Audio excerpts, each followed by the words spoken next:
Pada teori Yunan, dinyatakan bahwa bangsa Indonesia berasal dari Yunan, yaitu sebuah daerah di Cina Selatan.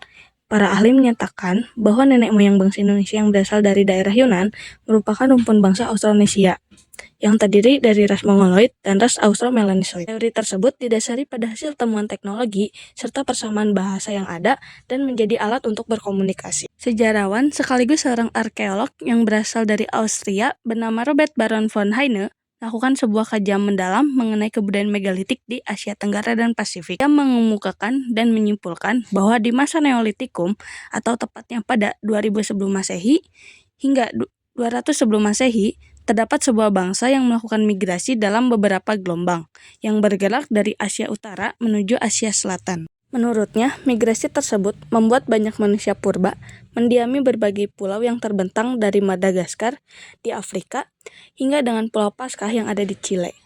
Hasil kajian tersebutlah yang pada akhirnya melahirkan sebuah pemikiran mengenai nenek moyang bangsa Indonesia yang berasal dari Yunan. Dalam teori Yunan, disebutkan bahwa nenek moyang orang Indonesia disebut sebagai bangsa Proto-Melayu dan Dutro-Melayu. Namun, apa itu bangsa Proto dan Dutro-Melayu? Bangsa Proto-Melayu merupakan bangsa yang berhasil melakukan asimilasi atau percampuran budaya dengan budaya para pendahulunya.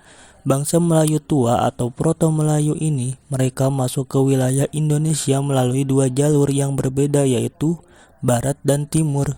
Bangsa Dutro Melayu atau bangsa Melayu muda, mereka merupakan orang-orang Austronesia yang merupakan nenek moyang bangsa Indonesia. Mereka datang ke Indonesia pada gelombang kedua setelah bangsa Proto Melayu sekitar tahun 400-300 sebelum Masehi. Jalur-jalur migrasi nenek moyang berdasarkan teori Yunan. Melalui jalur manakah bangsa Yunan untuk datang ke Indonesia? Yang pertama, jalur migrasi Proto-Melayu. Bangsa Melayu tua atau Proto-Melayu berhasil berlayar dan menetap di Indonesia melalui dua jalur yang berbeda, yaitu jalur barat dan jalur timur. Jalur barat yaitu dari daerah Yunan menuju hilir sungai Salween di Tekuk Tonkin melalui Selat Malaka dan lalu masuk ke Pulau Sumatera, bergerak ke Pulau Jawa hingga menyebar ke seluruh Indonesia. Jalur timur yaitu dari Yunan berpindah melalui Formosa, Taiwan, kemudian masuk ke Filipina, dilanjutkan ke Pulau Sulawesi, Maluku, dan masuk ke Pulau Papua. Deutro Melayu atau yang dikenal sebagai bangsa Melayu muda adalah ras yang datang dari Tonkin atau Indo-China bagian utara. Daerah Tonkin merupakan daerah asal dari bangsa Deutro Melayu.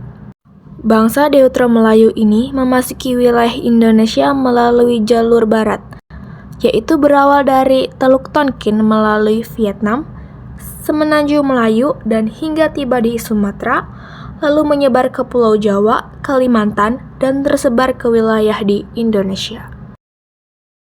Berikut adalah gambaran secara keseluruhan mengenai teori Yunan sebagai jalur migrasi nenek moyang di Indonesia. Yunan bangsa Proto-Melayu mendiami daerah-daerah Indonesia yaitu Batak, Dayak, Toraja, Borneo, Alfur, Gayo, dan Alas. Dan bangsa Deutro-Melayu atau bangsa Melayu muda adalah suku Jawa, suku Melayu, suku Bugis. Ciri-ciri yang dimiliki oleh orang-orang Proto-Melayu ditandai dengan memiliki kulit yang berwarna kuning kecoklatan, memiliki rambut yang lurus dan bermata sipit. Lalu orang-orang Deutro-Melayu pun mempunyai ciri khas yaitu rambut lurus berwarna hitam, lalu memiliki warna pola mata berwarna coklat, bermata sipit, memiliki kulit putih cenderung kuning dan sawo matang. Proses persebaran budaya Proto-Melayu di Indonesia dengan bertempat tinggal menetap, bersawah atau menanam padi, beternak, bermasyarakat, berperahu cadik, membuat kain dari kulit kayu, mengembangkan gaya seni tertentu dan membawa kebudayaan batu muda atau Neolitikum. Masyarakat Deutro Melayu membawa kebudayaan perunggu yang dikenal dengan sebutan kebudayaan Dongson. Bangsa Deutro Melayu memiliki kebudayaan yang lebih maju jika dibandingkan dengan bangsa Proto Melayu. Hal ini dikarenakan bangsa Deutro Melayu sudah dapat membuat berbagai barang yang terbuat dari perunggu serta logam, yaitu kapak corong, nekara, perhiasan, dan manik-manik. Selain itu, Adanya kebudayaan logam pada zaman tersebut, bangsa Melayu muda atau Deutero Melayu ini juga mengembangkan kebudayaan megalitikum, di mana terdapat tugu batu atau menhir, meja batu atau dolmen, keranda mayat atau sarkofagus, kubur batu, serta punden berundak.